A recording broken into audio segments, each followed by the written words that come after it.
These were corns, but they became like this after being in water. When Cyclone Idai swept through Mozambique, it even knocked down this giant tree.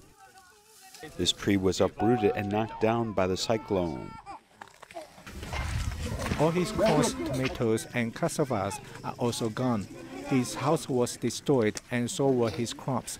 In just one night, he lost everything. It wasn't until 1 week later that he received this giant tent. I want to thank God because this is all my property. I wanted to live a better life, but I'm very grateful to have this. His son seemed to have contracted malaria, so he is hospitalized.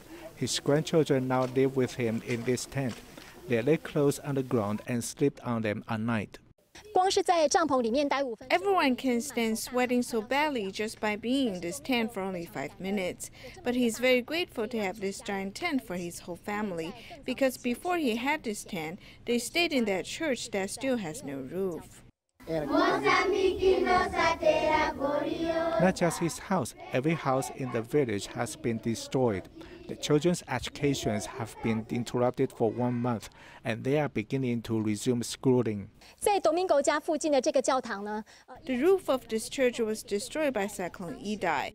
We felt it was incredible that 260 people were staying at this church, so he immediately asked 30 children to show us how 30 people could sleep in this area.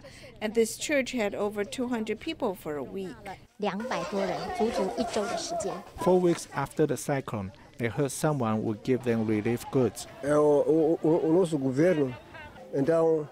I heard from the village chief that someone will be providing goods to underprivileged people in disaster areas. The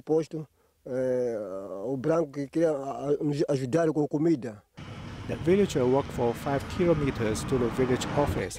Because he worried that he wouldn't be able to receive them, he arrived at the office 6 hours early. He doesn't know where Tzu Chi volunteers are from, but he said that he was truly grateful because these are the life-saving foods for his family.